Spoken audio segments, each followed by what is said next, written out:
ముందుకు వెళ్దాం. సామెతలు నీతిమంతుని పిల్లలు వాని తనాంతరము ధన్యులగుదురు. చాలండి. ఇక్కడ దేవుని యొక్క మాటలో మనం ఆలోచించుకున్నట్లయితే కనుక జ్ఞాని అయినటువంటి సొలొమోను చెప్తున్నటువంటి మాటను మనం ఆలోచించుకున్నప్పుడు, నీతిమంతుడై నడుచుకున్నవాడు ధన్యుడు, యథార్థవంతుడు వాని పిల్లలు వానికి ధన్యులు అని దేవుని యొక్క వాక్యం తెలియజేస్తుంది.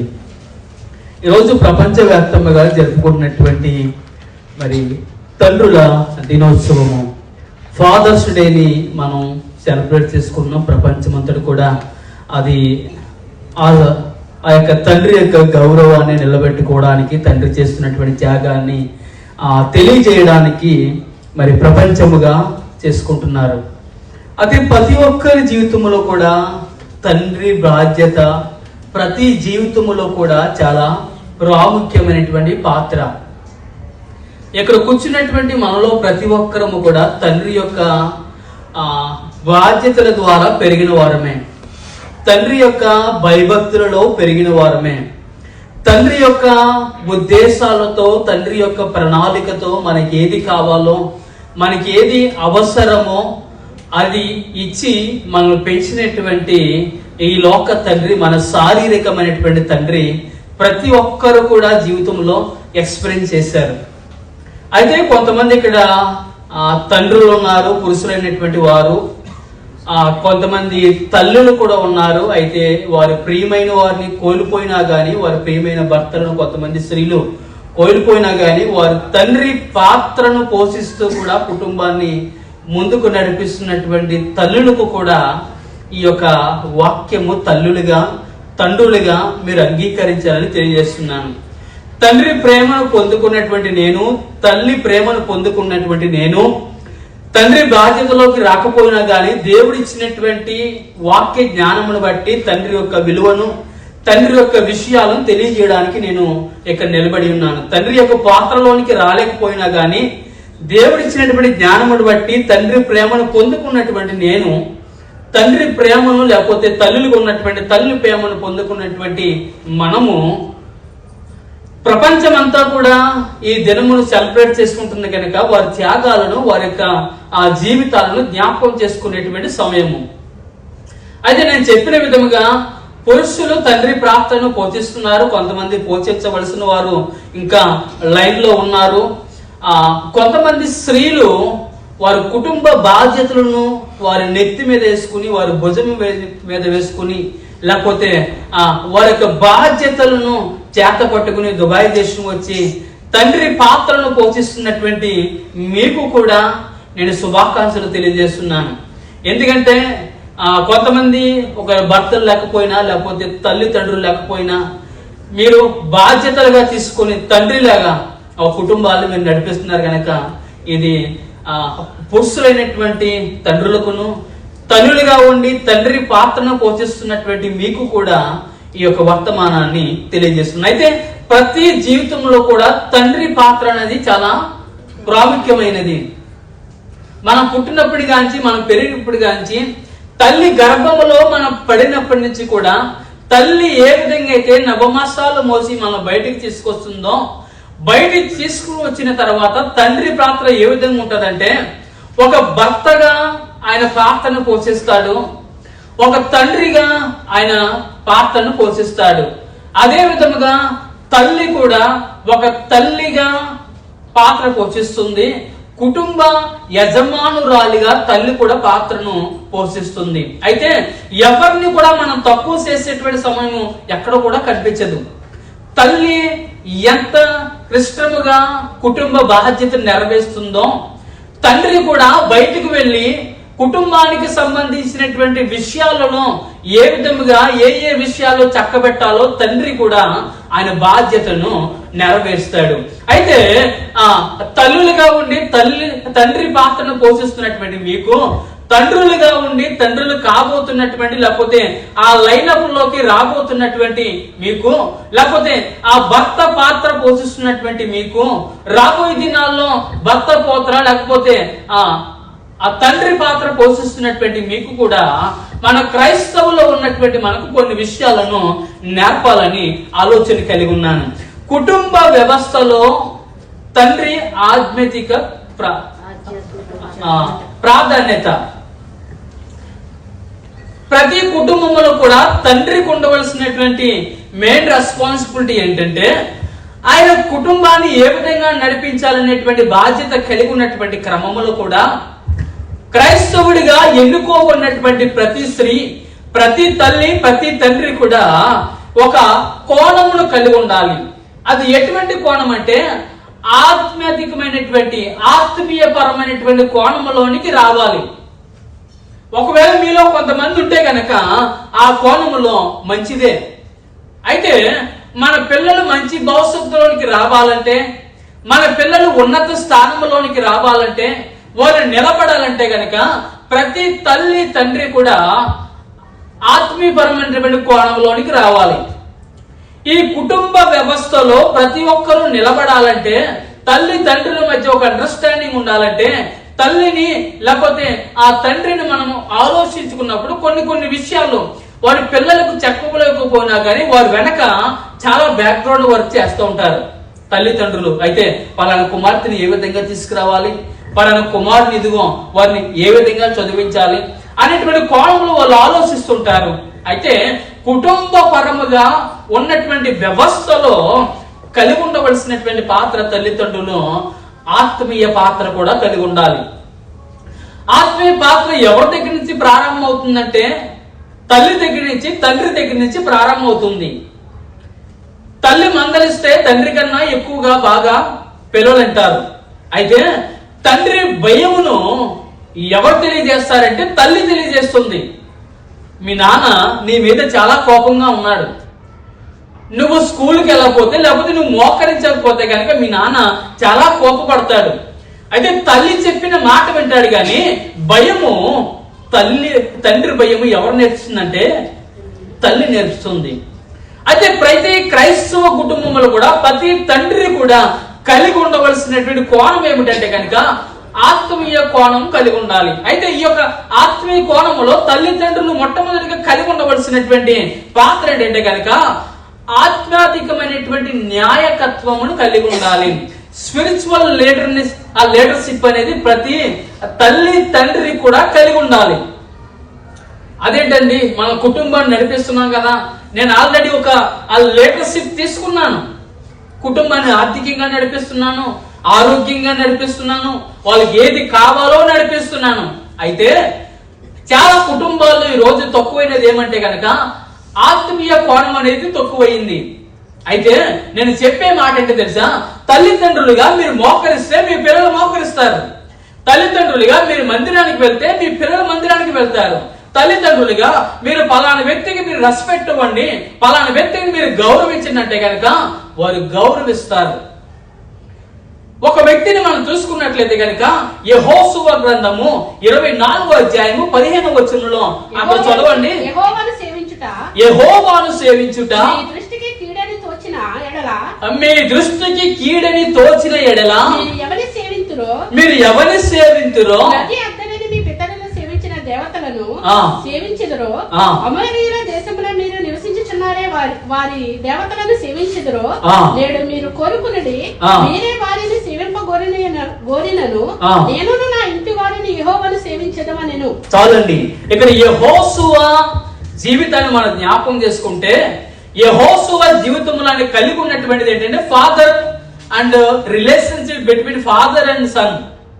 లేకపోతే ఆయన ప్రజలకు దేవునికి మధ్య ఉన్నటువంటి వ్యక్తిత్వం ఇక్కడ యెహోషువ జీవితంలో మనం ఆలోచించుకున్నట్లయితే కనుక యెహోషువ ఎటువంటి సంబంధాన్ని కలిగి ఉన్నాడంటే మోసే మరణించిన తర్వాత మోసే బ్రతికుండగానే మోసేతో ప్రయాణించినటువంటి వ్యక్తి ఎవరంటే యెహోషువ.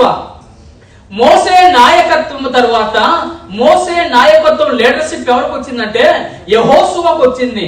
యెహోషువకు వచ్చిన తర్వాత ఇదిగో ఇశ్రాయేలు ప్రజలను క్షేమముగా పాలు తేళ్లు ప్రవహించు దేశములకు నడిపించినటువంటి వ్యక్తి ఎవరంటే యెహోషువ. యెహోషువ ఇదిగో ఆ పరాయి దేశమునకు, ఆ దేశములో వేగురు వారిని 12 మందిని పంపిన వారిలో యెహోషువ కూడా ఒకడు. ఆ వెళ్ళినటువంటి వ్యక్తిలో ఆయన వచ్చి దేశాన్ని చూసి దేశాన్ని అంతా చెప్పిన తర్వాత, మోసే మరణించిన తర్వాత దేవుడు యెహోషువకి నాయకత్వాన్ని అప్పగించాడు. అప్పగించిన తర్వాత ఆ లీడర్షిప్ క్వాలిటీలో మనం అర్థం చేసుకున్నప్పుడు అక్కడ ప్రజలు ఏమైపోరో తెలుసా? వారు అక్కడికి వెళ్ళిపోయిన తర్వాత సౌఖ్యాలు అన్ని ఉన్నప్పటికీ కూడా వారు ఏం చేశారు తెలుసా? వేరే దేవతలను, వేరే దేవుల్ని ఆరాధించడం మొదలు పెట్టారు.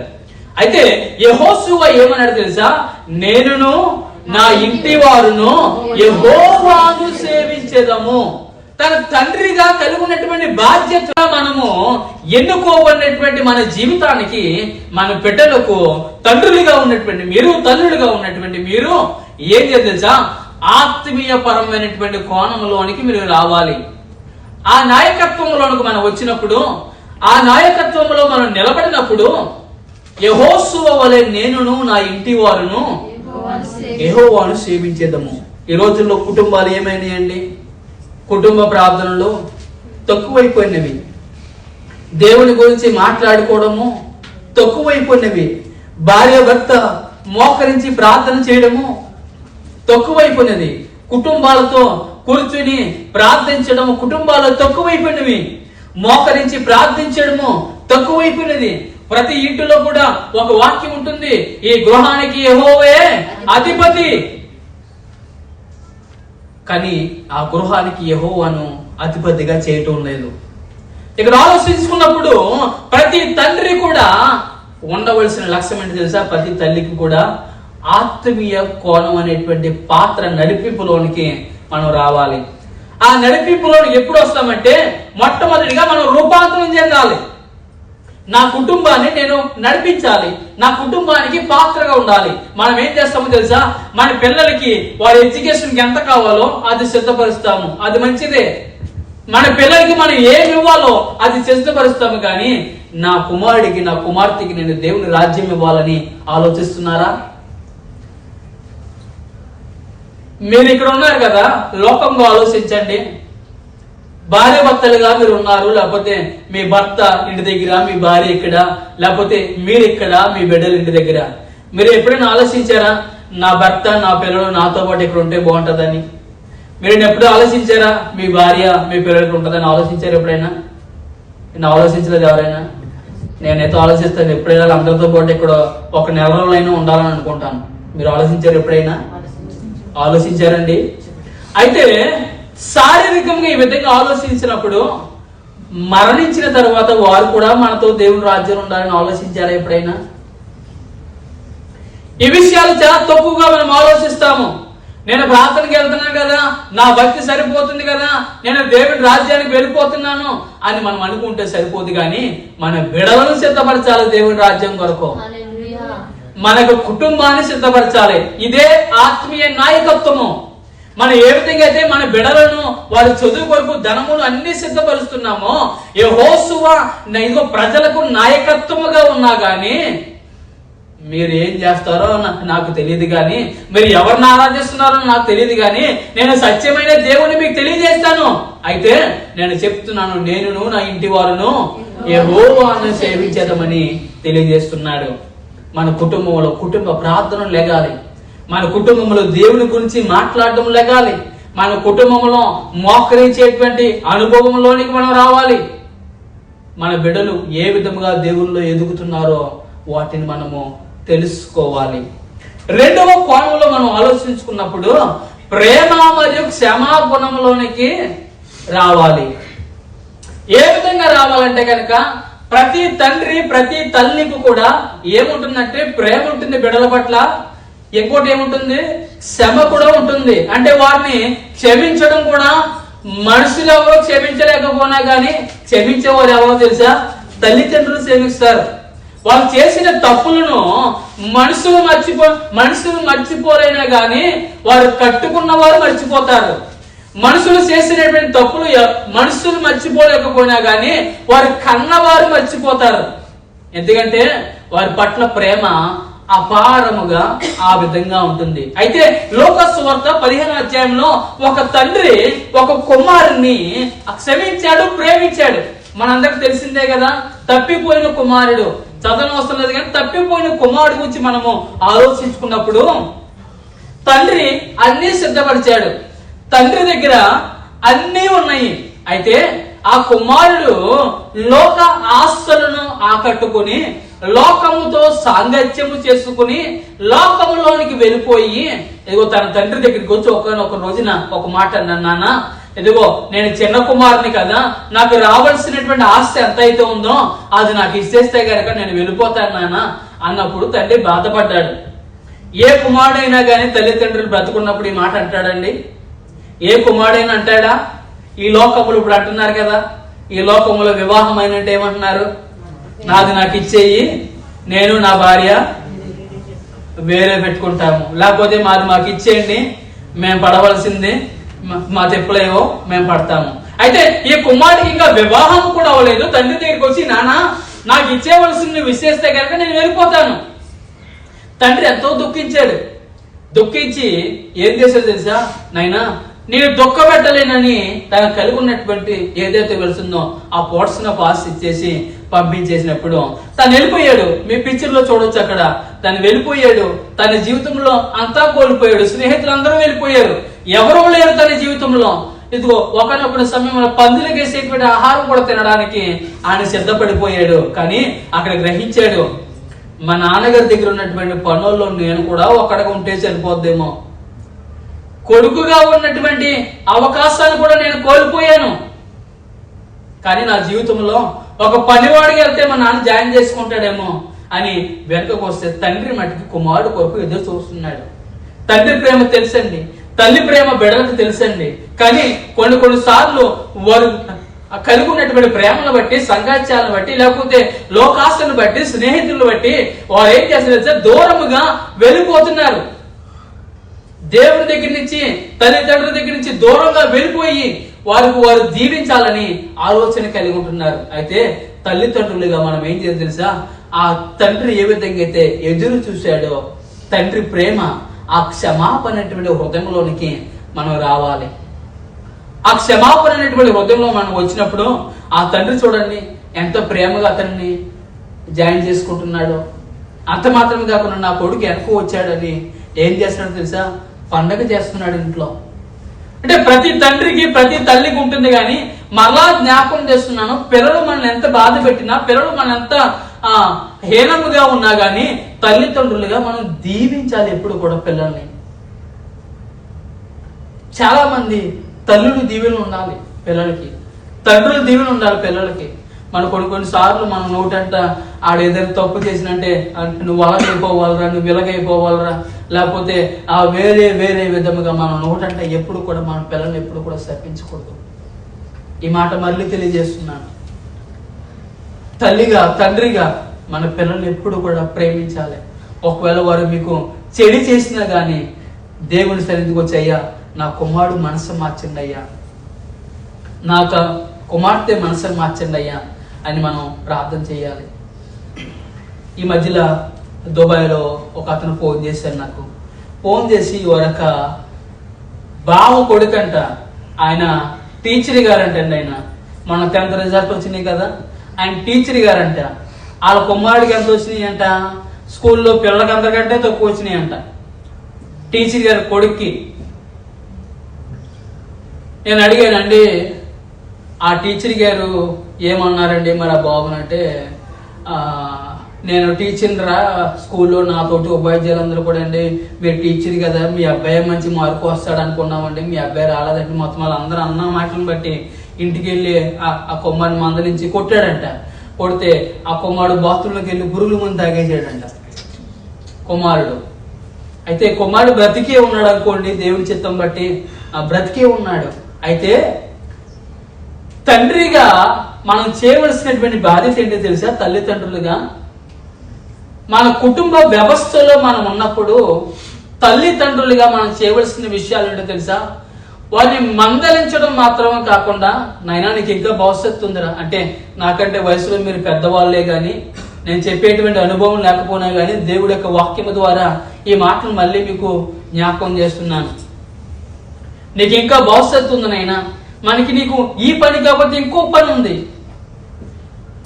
నేను ఇంటర్మీడియట్ ఫస్ట్ టైం అన్ని సబ్జెక్టులు ఫెయిల్ అయిపోయాను. నేను ఇంటర్మీడియట్ ఫస్ట్ టైం అన్ని సబ్జెక్టులు ఫెయిల్ అయిపోయాను. మా నాన్నగారు అన్నారు, కంగారు నేను పరిచయం ఉంది అన్నారు మా నాన్నగారు. నాకు భయం వేసింది, పరిచయాలు ఎక్కడ పెడతారని. డిగ్రీ దాకా చదివాను నేను. పరిచయాలు ఎక్కడ పెడతారేమో ఈ నెలకి ఇప్పుడే నిర్ణయం తీసుకుంటున్నాడు అని డిగ్రీ దాకా చదివాను. అంటే తల్లిదండ్రులు వెదిటి వారిని చూసి మన పిల్లల్ని మనం ఎప్పుడు కూడా కెపాసిటీ చేయకూడదు.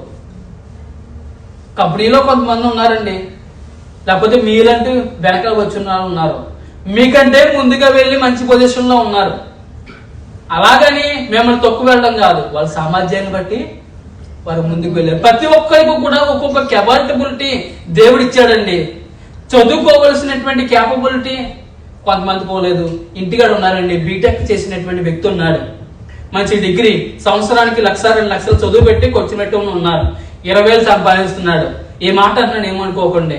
ఇక్కడ మీరు పార్ట్ టైం చేస్తున్నారు, నెలకి ఎంత సంపాదిస్తున్నారు ఏమండి? లక్షలు, 80,000 50,000 సంపాదించిన వాళ్ళు ఉన్నారు. నేనేమన్నానంటే అండి, దేవుడు ఇచ్చినటువంటి కెపాబిలిటీ ఒక్కొక్కరికి ఒకే విధంగా ఉంటుంది. మా బైబిల్ కాలేజీ డైరెక్టర్ ఉన్నారండి, ఆయన నేను చదివాడు, ఆయన ఎండి చదివాడు. ఆయనకి ఎంతమంది తెలుసండి? పిహెచ్డీలు, ఎండిలు, బీటీహెచ్లు, ఇంకేంటి ఫిలోసఫీ చేసిన వాళ్ళు ఆయన కింద పనిచేస్తున్నారు. ఆయనకంటే పెద్ద చదువుకున్న వాళ్ళు ఆయన కింద పనిచేస్తున్నారు. అయితే ప్రతి ఒక్కరికి కూడా దేవుడు ఒక్కొక్క ఎబిలిటీ ఇస్తాడండి. దేవుడు ఒక్కొక్కరికి ఒక్కొక్క కెపాసిటీ ఇస్తాడు. ఆ కెపాసిటీని బట్టి, వాడిలో ఉన్నటువంటి తలాంతుని బట్టి నువ్వేం చేయాలి తెలుసా? ప్రోత్సహించాలి. కానీ వాడు చూడు, లేకపోతే వీడు చూడు అని మనం వారిని డిస్కరేజ్ చేసినప్పుడు వారు కలిగి ఉన్నటువంటి తలాంతులను కూడా వారు ఏం చేస్తారు తెలుసండి? కోల్పోతారు. అక్కడ చూడండి, అది పిక్చర్లుగా ఉన్నా కానీ రియాలిటీగా మనం పిల్లల్ని దగ్గర తీసుకోవాలి. మీ తమ్ముడు కానీ, మీ అన్నయ్య కానీ, మీ అక్క కానీ, లేకపోతే మీకు తెలిసిన వారు కానీ, ఒకవేళ ఏదైనా ఒక తప్పు జరిగినా ఓకే, మనం క్షమించుకుందాం, మనం ముందుకు వెళ్దాం, నీకు ఇంకా మంచి భవిష్యత్తు ఉంది, మనం ఇంకా ముందుకు వెళ్ళాలి. మనకు క్షమాపణ అనేటువంటి హృదయంలోకి మనం వచ్చినప్పుడు అండి కుటుంబాలు నిలబడతాయండి. కుటుంబాలు ఈ రోజు కోల్పోవడానికి, పడిపోవడానికి గల కారణం ఏంటో తెలుసా? ఒకరినొకరు క్షమించుకోలేనటువంటి పరిస్థితుల్లోనికి వెళ్ళిపోయినప్పుడే కుటుంబాలు పడిపోతున్నాయి. భార్య భర్తల మధ్య కానీ, లేకపోతే తల్లిదండ్రుల మధ్య కానీ, బిడల మధ్య కానీ సమాధానం మనం ఏంటో తెలుసా? ఏర్పరచాలి. మూడవదిగా మనం చూసుకుందాం, భక్తి పూర్వకమైనటువంటి ప్రార్థన జీవితాన్ని కలిగి ఉండాలి. మొట్టమొదటిగా ఏంటంటే కుటుంబ నాయకత్వంలో ఏం కలిగి ఉండాలి? మొట్టమొదటిగా ఆత్మీయపరమైనటువంటి నాయకత్వంలోనికి రావాలి. రెండవదిగా ఏం కావాలి? క్షమించే, ప్రేమించేటువంటి నాయకత్వంలోనికి, మనసులోనికి రావాలి. మూడవదిగా భక్తి పూర్వకమైనటువంటి ప్రార్థన జీవితంలోనికి, ఇంటర్సెక్షన్ ప్రేయర్ లోకి రావాలి. ఎవరంటే తల్లిదండ్రులకు ఉన్నటువంటి మీరు రావాలి. యోగు జీవితము, యోగు 1:5 చూడండి అక్కడ. యోగు తన కుమారులు పాపము చేసి తమ హృదయములను దేవుని దూషించరేమో అని వారిని పిలువనంపించి వారిని పవిత్రపరిచి అరుణోదయంలో లేచి వారిలో ఒక్కొక్కరి నిమిత్తమై దహన బలిని అర్పించుచు వచ్చెను. యోగు నిత్యము అలాగూ చేయుచుండెను. చాలండి. ఇక్కడ యోగు గారి జీవితంలో చూసుకున్నట్లయితే కనుక ఆయన జీవితంలో తండ్రికి ఉండవలసిన లక్షణాలు 100% ఉన్నాయి. యోగు గారి జీవితంలో శారీరకంగా ఉన్నాయి, ఆత్మీయంగా ఉన్నాయి. ఇప్పుడు ఆయన ఏం చేశాడో తెలుసా? తన పిల్లలు ఎక్కడైనా తప్పు చేశారేమో, ఈ మాట గ్రహించాలి. తన పిల్లలు ఎక్కడైనా దేవుని పట్ల అవిధేయత కలిగి ఉన్నారేమో, వారు పాపం చేశారేమో అని భయపడి ప్రతి ఉదయము కూడా బలి అర్పణలు ఇచ్చేవాడంట. యోబు గారు ఎవరి కోసమో తెలుసా? తన పిల్లల కోసము. తండ్రిగా, తల్లిగా కలిగి ఉండవలసినటువంటి మొట్టమొదటి రెస్పాన్సిబిలిటీ మన పిల్లల కొరకు మనం ప్రార్థన చేయాలి. మన పిల్లల కొరకు మనం నిలబడాలి. మన పిల్లలకి క్షేమం కొరకు మనం నిలబడాలి. యోబు గారు తన జీవితంలో తన ఇచ్చినటువంటి బిడ్డలందరి కొరకు కూడా ఆయన క్షేమాన్ని కోరుకున్నాడు. చాలా మంది మన బిడ్డలు ఈ మాటను మీరు గ్రహించండి. మనం 1000 రూపాయలు ఇచ్చాను, ఏం చేశావు అని అడుగుతున్నారు కదా. అడుగుతున్నారా లేదా? ఈ మాటలు గ్రహించండి. అందరు నా వైపు చూడండి. మనం 1000 రూపాయలు ఇచ్చాను, ఏం చేశావు అని అడుగుతున్నారా మీ పిల్లల్ని? అడుగుతారు. మొన్న 10,000 పంపాను, ఎలా పొచ్చి పెట్టారు అని అడుగుతున్నారా? ఈ మాట సమాధానం చెప్పండి నాకు. ఆదివారం ప్రార్థనకి వెళ్ళామని అడిగావు నీ పిల్లల్ని? అడుగుతున్నారా? నిజంగా అడుగుతున్నారా? ప్రతి తల్లిదండ్రులు కూడా ఈ విషయం గురించి ఆలోచించాలి. ప్రార్థన చేస్తున్నారా? వాక్యం చదువుతున్నారా? మందిరానికి వెళ్తున్నారా? మన పిల్లల్ని మనము అడగాలి. గల కారణం ఏంటో తెలుసా?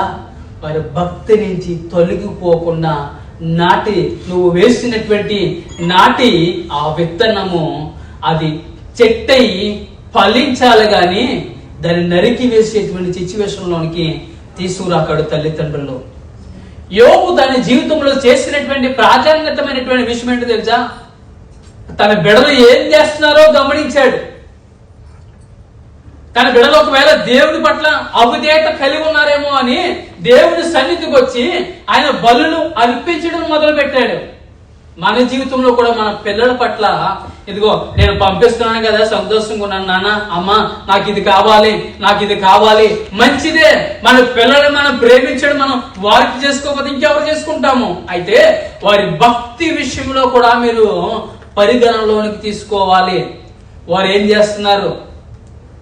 కొన్నిసార్లు ఎలా ఉంటుందంటే అండి, అమ్మ పలానావు నన్ను ఎలాగంటుందమ్మా, ఎదిగో పలానా వాళ్ళు ఎలాగంటున్నారమ్మా, మనల్ని ఎలాగంటున్నారమ్మా. ఒక్కసారి వారికి ఫోన్ చేసి అడగండి, మా బిడ్డలు ఎలాగ ఉంటున్నారు. ఎప్పుడు కూడా తల్లిదండ్రులుగా మీ పిల్లల మీద మీరు ఫోకస్ చేయడం మాత్రమే కాకుండా మీరు బాధ్యత అప్పగించిన వారికి కూడా మీరు ఫోన్ చేయండి. ఫోన్ చేసి అమ్మా ఇదిగో మా పిల్లలు ఎలాగుంటున్నారమ్మా, మా చిన్నోడు ఎలాగుంటున్నాడు, ప్రార్థనకి వెళ్తున్నాడా, ఇదిగో చేస్తున్నాడమ్మా, కాలేజీకి వెళ్తున్నాడా అని తల్లిగా మీరు ఏం చేయాలి తెలుసా? మోనిటర్ చేయాలి. ఎప్పుడు కూడా మీ పిల్లలు చెప్పింది మీరు ఎప్పుడు సత్యంగా తీసుకోకండి. వారిని ఎప్పుడు అబ్జర్వేషన్ లో పెట్టండి. అంటే తల్లిదండ్రులు యొక్క నాయకత్వం అదండి. మన పిల్లలు ఎక్కువైనా ఇప్పుడు ఎవక్కడో మామిడి చెట్టు గదిలింది, ఎవడో రాయేసాడు, మా అమ్మ ఇక్కడ మమ్మల్ని దులిపేసేది. ఏం కాదు, ఎవరున్నారు, పాస్టర్ గారి అబ్బాయిలు ఉన్నారని అనేవారు అంతే. మా అమ్మ ఇక్కడ దులిపేసింది మమ్మల్ని. నేను ఎందుకు చెప్తున్నానంటే భక్తిలోనికి మనం వెళ్ళినప్పుడు మన పిల్లల్ని మనము అబ్జర్వ్ చేస్తూ వెదిటి వారిని కూడా మన పిల్లల గురించి మనం ఏం చేయాలి అంటే, మీరు ఇక్కడ దుబాయ్లో ఉన్నారు కాబట్టి చెప్తున్నాను, మీరు రెస్పాన్సిబిలిటీ అప్పగించినటువంటి వ్యక్తులు కూడా మీరు కనుగొనండి. పలానావుడు నన్ను అలాగంటుంది, ఇదిగో పలానావుడు ఎలా చేస్తుంది. మన పిల్లలు చెప్పినదే మనము బరువుగా తీసుకుంటే కనుక సత్తుత్రాలు పెరుగుతాయి కానీ స్నేహాలు పెరగవు. మీరు అప్పగించినటువంటి బాధ్యత తల్లిదండ్రులు ఎవరైతే ఉన్నారో, మీ అమ్మగారు కానీ, మీ నాన్నగారు కానీ, మీ అక్కగారు కానీ, మీ చెల్లెలు గారు కానీ, మీ తమ్ముడి గారు కానీ ఎవరైతే ఉన్నారో వారు మీరు పరీక్షించండి. మా పిల్లలు ఏ విధంగా ఉన్నారు, మా పిల్లలు ఏ విధంగా ఇదిగో చెప్పిన మాట వింటున్నారా, ప్రార్థనకు వెళ్తున్నారా? ఈ విషయాలన్నీ కూడా మనం గమనించినప్పుడండి మన పిల్లల్ని ఆత్మీయంగా ఎదిగించేటువంటి ఆ యొక్క మాటలోనికి, భక్తిలోనికి మనం వస్తాము. అయితే మొట్టమొదటిగా మనం భక్తిలోనికి రావాలి. యోబు తన బిడ్డల పట్ల ఎటువంటి భక్తిని కలిగి ఉన్నాడంటే, వారు ఎక్కడైనా తప్పు చేశారేమో అని బలులు అర్పించేవాడంట. తల్లిదండ్రులుగా ఆ కుటుంబ రెస్పాన్సిబిలిటీ కలిగి ఉన్నటువంటి మీరు మీ బిడ్డలని ఉన్నత స్థాయిలోనికి తీసుకురావాలంటే కనుక ప్రార్థన అనేటువంటి కోణంలోనికి మీరు రావాలి. మీ బిడ్డల కొరకు ప్రార్థించేటువంటి కోణంలోనికి మీరు రావాలి. అప్పుడే మన యొక్క ఆత్మీయ జీవితాల్లో అవి ఏమవుతుంది తెలుసా? ఒద్దిల్లింపులోనికి వస్తాయి. తల్లిదండ్రులుగా మీ బాధ్యతను మీరు నెరవేర్చాలంటే కనుక మీరు ధనము పరముగా ఎన్ని అరేంజ్ చేసినా కానీ ఆత్మీయ పరముగా వారిని సిద్ధపరచకపోతే కనుక మన క్రైస్తవ జీవితానికి విలువ లేదు. ఈరోజు ఎన్ని కుటుంబాలండి, పాస్టర్ గారి కుటుంబాలే, పాస్టర్ గారి పిల్లలే లేకపోతే విశ్వాసుల పిల్లలే అనేక విధాలుగా ఈరోజు ఈ లోకంలో అందరూ కూడా అనేక విధముగా ఉన్నారు. అయితే దేవుని వాక్యము తెలిసినటువంటి మీరు, దేవుని సన్నిధిలో ఎదుగుతున్నటువంటి మీరు మీ పిల్లలకి మొట్టమొదటి ఒక మాదిరికరంగా మీరు ఉండాలి. మన పిల్లలు వారు సిద్ధపడాలంటే కనుక వారికి మీరు మాదిరికరమైనటువంటి బ్రతుకును మనం కలిగి ఉండాలి. మాదిరికరం అంటే ఇదిగో మా అమ్మ చూసారా ప్రార్థన చేస్తుంది, మా అమ్మ గురించి ఇప్పుడు ఇంకా నేను చెప్పగలను, మా అమ్మ గురించి ఎన్నిసార్లు చెప్పినా గానీ అది తక్కువే, మా నాన్నగారి గురించి ఎన్నిసార్లు చెప్పినా గానీ అది తక్కువే. గల కారణం ఏంటి తెలుసా? వారు పెంచినటువంటి భక్తి మమ్మల్ని ఇప్పటికి ఒక్కోసారి కొన్ని విషయాలకు వెళ్తే మాకు భయం వేస్తుంది. మా అమ్మ ఎలా చెప్పింది కదా, మేము ఇంకా పెరగాలి కదా, ఏ విధంగా ఉండాలి కదా అనేటువంటి ఆలోచనలోనికి మేము వస్తాం. గల కారణం ఏంటి తెలుసా? తల్లిదండ్రులు నేర్పినటువంటి భక్తి. మీరు కూడా ఈ రోజు చాలా మంది ఇక్కడ కూర్చున్నారంటే మీ తల్లిదండ్రులు నేర్పినటువంటి భక్తి ద్వారా మీరు ఎక్కడ వచ్చారు. లేకపోతే కొంతమంది మీరు దేవుని తెలుసుకుని మీ బిడ్డలను చక్కగా దేవుల్లో నడిపిస్తున్నారు. అయితే నేను చెప్పే మాట ఏంటి తెలుసా? ఇదిగో తల్లిగా ఉన్నటువంటి మీరు ఈరోజు కుటుంబాల్లో తండ్రి ఏంటండి తీసుకొచ్చి ఇవ్వడమే, కానీ నడిపించేది ఎవరైనా కుటుంబాన్ని తల్లే నడిపిస్తుంది. తల్లికి తెలుసు పిల్లలకి ఏ విధంగా వాళ్ళో ఏం చేయాలో, తండ్రికి తెలుసు ఎక్కడి నుంచి తెచ్చి ఏమి సర్ద పెట్టాలో. కనుక తండ్రి పాత్రను పోషిస్తున్నటువంటి మీరు, తండ్రిగా ఉన్నటువంటి మీరు, తండ్రిగా ఆ లైన్లోకి రాబోతున్నటువంటి మీరు మీ జీవితాల్లో ఆత్మీయ పాత్రను మీరు పోషించాలి. ఆర్థిక పరమైన పాత్రను మీరు పోషిస్తున్నారు ఆల్రెడీ. అయితే ఆత్మీయ పరమైనటువంటి పాత్రను మీరు పోషించాలి. ఆ పాత్ర మొట్టమొదటిగా నాయకత్వము, ఆత్మీయపరమైనటువంటి నాయకత్వంలోనికి రావాలి.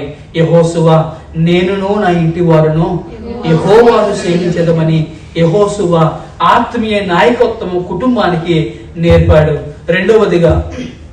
రెండవదిగా మనం చూసుకున్నట్లయితే కనుక ఆ తప్పిపోయిన కుమారుడు తండ్రిని ఏ విధంగా అయితే ప్రేమించాడో మన బిడ్డలను కూడా మనం ప్రేమించాలి. అంత మాత్రమే కాకుండా వారిని ప్రతి విషయాల్లో కూడా మనం దీవించాలి. మన నోటి ద్వారా వారి పట్ల దీవెన మాటలే కావాలి, కానీ శాపకరమైనటువంటి మాటలు ఎప్పుడు కూడా రాకూడదు. మూడవదిగా మన జీవితంలో ఎదుగో భక్తి అనేటువంటి నాయకత్వంలోనికి మనం భక్తి పూర్వకమైనటువంటి ప్రార్థన అనేటువంటి నాయకత్వంలోనికి మనం రావాలి. ఇక్కడ మనం చూసుకున్నప్పుడు సామెతలు 22వ అధ్యాయము 6వ వచనం మనం చూసుకున్నట్లయితే కనుక కుమారుడు నడవలసిన మార్గంలో వాడు పెద్దవాడైనప్పుడు దాని నుంచి తొలగిపోడు. చిన్నప్పుడు మీరు ఏ పునాది అయితే వేస్తారో ఆ పునాదిలోనే మీరు నేర్పాలి. చిన్నప్పుడు పిల్లలు చూడండి, పిల్లల్ని ఎవరినైనా ఏమంటారు? బూతు మాట్లాడతారు. అది చిన్నప్పుడు కదా మాటలు వస్తున్నాయి కదా, ఏమంటారు? చాలా సంతోషపడిపోతారు. ఇదిగో పలానా తిట్టాడు, లేకపోతే పలానోడిని అలాగన్నాడు అని మనం ఏమనిపోతాము? చిన్నోడు కదా, అది పెద్ద అయిన కదా 2 లెంపకాయలు బిగుతారండి. అవునా కదండి? 2 లెంపలు వెళ్ళిపోయాను మనం. ఆ చిన్నప్పుడు ఎవరినైతే అన్నాడు ఇప్పుడు అనమాను ఏమంటారు? లాగి పెట్టి ఒకటి చెప్తే అమ్మా ఇదిగో పలానోడు ఇలా కొట్టాడమ్మా అని అంటే కనుక నువ్వు దెబ్బలానికి వెళ్తావా అండి? మనము భక్తి ఏదైతే నేర్పుతామో, ఏదైతే విత్తుతామో అదే పంట కోస్తాము. మన పిల్లల్ని భక్తిలో పెంచండి. మీరు చాలా మంది గమనించారు, మీ పిల్లల్ని భక్తిలో పెంచుతున్నారు. మీ పిల్లల కొరకు ప్రార్థన రిక్వెస్ట్లు మీరు పెడుతున్నారు. అయితే నేనేమంటున్నా తెలుసా? మీ పిల్లల్ని మోడరేట్ చేయండి. మీరు మీ పిల్లల్ని గమనించండి. భక్తి మీరు పిలిస్తే భయపడేటువంటి భయము భక్తి వారిలోకి రావాలి. కానీ మనమే వారికి అడ్వాంటేజ్ ఎప్పుడు కూడా అవ్వకూడదు. తండ్రిగా ఉన్నటువంటి మీరు కూడా మీ పిల్లలకు బాధ్యతలు నేర్పాలి. చెప్పండి, ప్రతి విషయం కూడా మీరు ఎంత కష్టపడుతున్నారు ప్రతి విషయం కూడా మీ పిల్లలకు నేర్పండి. అప్పుడు వారు తెలుసుకుని, చాలా పిల్లలు అర్థం చేసుకుంటున్నారు, ఆ విషయాలని కూడా తెలియజేయండి. అప్పుడు వారు భక్తిలోనికి తొలగిపోకుండా వారు ఏం చేస్తారంటండి? వారు పెద్దవాడైనప్పుడు దాని నుంచి తొలగిపోడంట. ఈరోజు మనలో చాలా మంది మన తల్లిదండ్రులు నేర్పినటువంటి భక్తి ద్వారా ఎక్కడ ఉన్నాము. భక్తి నుంచి ఇంకా మనం తొలగిపోలేదంటే మన తల్లిదండ్రులు వేసినటువంటి బాటలో మనం నిలబడుతున్నాము. ఇంకా ఒకవేళ ఇంకెవరైనా ఆత్మీయ పాత్ర మీ కుటుంబంలో మీరు పోషించడం లేదేమో, మోడరేట్ చేయండి, మీ జీవితాలు మోడరేట్ చేయండి, మీ పిల్లలను మోడరేట్ చేయండి. ఇంకా ఇదిగో నా జీవితాలు ఇంకా, మా కుటుంబాలు ఇంకా ఆశ్రదింపబట్టలేదండి, మా కుటుంబాలు ఇంకా దీవించబట్టం లేదండి, మా కుటుంబాలు ఇంకా ఇదిగో మేము ఎన్ని సంవత్సరాలు కష్టపడినా కానీ మా జీవితాలు మారటం లేదండి అని అంటే గనక మొట్టమొదటిగా మీ భర్తలను మీరు మార్చుకోండి, మీ భార్యలు మీరు మార్చుకోండి, మీ పిల్లలు మీరు మార్చుకోండి. వారి కొరకు కన్నీరు కార్చండి. కన్నీరు మనుషులు చూడలేకపోయినా కానీ నా దేవుడు చూస్తాడు. ఆయన ఏమన్నాడు తెలుసా? రాతి గుండెని తీసివేసి మాంసపు హృదయాన్ని పెడతాను అంటున్నాడు. ఎంత కఠిన హృదయములైనా కానీ మార్చేస్తాడు. మోసే వెళ్ళినప్పుడు మాట్లాడినప్పుడు అండి రాజుగారు వినలేదు. మోసగారు వెళ్ళినప్పుడు ఇదిగో కార్యం చేసినా గానీ నీ ప్రజలను నేను విడిపించేస్తానయ్యా, ఆ మిడతలను ఆపన్నాయంటే ఆపేసేవాడు దేవుడు. మరలా అంటాడు, ఏం చేసుకుంటారో చేసుకోండి, నేను వదలను. మరలా ఇదిగో దేశం అంతా కూడా నీళ్లు రక్తంగా మారిపోయి అయ్యా మార్చమని అయ్యా మీ దేవుడు అంటే కనుక మరలా మార్చిన తర్వాత మరలా మాట వినేవాడు కాదు. మరలా ఏమన్నాడు తెలుసా? ఏదో సంతానాన్ని వదిలేసి పెద్దవారు వెళ్ళిపోండి అని అంటే గనక మరలా మాట వినేవాడు కాదు. ఎంత ఇబ్బందులు పెట్టినటువంటి అంత రాజే మోసే బయటికి లాక్కొచ్చాడు. వాళ్ళ కారణం ఏంటి తెలుసా? దేవుడు హృదయాన్ని మార్చాడు. ఈరోజు మన జీవితాలు, మీ భర్తలు, మీ భార్యలు, మీ బిడ్డలు హృదయాన్ని మనుషులు చెప్తే మారరు కానీ దేవుడు చెప్తే మారుతాడు. హల్లెలూయా. దేవుడు మార్చగల దేవుడు, సమస్తమును అనే సాధ్యములోనికి తీసుకోగల దేవుడు కనుక తల్లిదండ్రులుగా ఉన్నటువంటి మీకు ఓ మాట చెప్తున్నాను. ఇదిగో మీరు భక్తిలో పెరగండి, మీ పిల్లలను కూడా భక్తిలోకి నడిపించినట్లయితే కనుక అప్పుడు మీరు ఏమవుతారో తెలుసా? ఒక సక్సెస్ఫుల్ పేరెంట్స్ అవుతారు. వారి కొరకు ప్రార్థించండి, ఆత్మీయపరంగా ప్రార్థించండి, వారు ఉన్నత చదువుల్లోకి వెళ్ళాలని ప్రార్థించండి. వారి కెపాబిలిటీ బట్టి వారు బయటికి వెళ్తారు. లేకపోతే కనుక దేవుడు వారు ఎన్నుకున్నటువంటి సమాజాన్ని బట్టి వారిని దేవుడు ఉన్నత స్థానంలో పెడతాడు. అయితే తల్లిదండ్రులుగా మనం ప్రార్థన చేయవలసింది వారి క్షేమాన్ని కోరుకునేటువంటి తల్లిదండ్రులుగా మనము ఉండాలి. అయితే పెద్దవారైనప్పటికీ కూడా మీకు ఇంకా తల్లిదండ్రులు ఉంటే గనక తల్లిదండ్రులు మీరు గౌరవించండి. తల్లిదండ్రులు లేనిదే మనము లేము. తల్లిదండ్రులు వారి కష్టం పెట్టకపోతే గనక ఈరోజు మనం ఈ స్థితిలోనికి మనం రాలేదు. కనుక మీకు సమయాలు ఉంటాయి కనుక, ఇంకా మీకు తండ్రులు ఉంటాయి కనుక మీ సమయాన్ని మీ తండ్రికి ఫోన్ చేసి మాట్లాడండి. నాన్న మీ ఆరోగ్యం ఎలా ఉంది, మీరు ఎలా ఉన్నారు? మీకు అమ్మ ఉంటే కనుక మీ అమ్మకు ఫోన్ చేసి మాట్లాడండి. సమయం ఉంది. మన ధనం కంటే, మన శ్రమ కంటే, మన ఉద్యోగాల కంటే వారి కంటే ఇవేమి ఎక్కువ కాదు. మీరు కలిగి ఉన్నటువంటి సమయంలో వారికి ఫోన్ చేయండి, వారితో మీరు మాట్లాడండి, వారు ప్రేమించండి. ఒకవేళ ఇంకెవరైనా తల్లిదండ్రులతో ఇంకా మీరు మాట్లాడకపోతే గనక తల్లి కోల్పోయిన వాడిగా నేను చెప్తున్నాను, వారు లేకపోతే గనక అమ్మ అని పిలిచేటువంటి మాట రాదు. ఒకవేళ నా నుండి కూడా నాన్నతో మాట్లాడకపోతే కనుక నాన్న పిలిచినటువంటి ఆ మాట ఎప్పుడు కూడా మన నోటంట కూడా రాదు. ఒకవేళ అమ్మాని పిలిస్తే కనుక అది మన పదాల నుంచి లిప్స్ నుంచి వస్తుంది, కానీ అమ్మ ఉంటే గనక హృదయంలో నుంచి అమ్మాని పిలిచేటువంటి ఆ మాట వస్తుంది. కనుక ఒకవేళ ఇంకెవరైనా తల్లిదండ్రులకి ఇంకా మీరు ఈ వయసులో వచ్చినా కానీ తల్లిదండ్రులతో ఒకవేళ ఇంకా మాట్లాడటం లేదేమో, మాట్లాడండి. తండ్రి లేకపోతే కనుక ఆ లోటు తండ్రి లేని వారికి తెలుసు, తల్లి లేకపోతే కనుక ఆ లోటు తల్లి లేని వారికి తెలుసు. కనుక ఈ విషయాలు గమనించండి. భార్య భర్తల మధ్య సమాధానం కావాలి, పిల్లల మధ్య సమాధానం కావాలి. అప్పుడే ఏ కుటుంబం నిలబడుతుందో తెలుసా? మంచి కుటుంబం నిలబడుతుంది. కనుక ఈరోజు ఈ యేసుక్రీస్తు ప్రార్థన మందిలో ఉన్నటువంటి తండ్రులకు ఇంకా వివాహం కావాల్సినటువంటి ఇంకా బిడ్డలు ఉన్నారు, వారు కూడా తండ్రి వ్యవస్థలోనికి వారు వస్తారు కనుక భర్తలుగా ఉండేటువంటి వ్యవస్థలోనికి వస్తారు కదా. ఇంకా తల్లులుగా ఉన్నటువంటి మీరు తండ్రి పాత్రలు పోషిస్తున్నటువంటి మీ అందరికీ కూడా తల్లిదండ్రుల దినోత్సవ శుభాకాంక్షలు తెలియజేస్తున్నాను. దేవుడు మిమ్మల్ని దీవించి ఆశీర్వదించుగాక.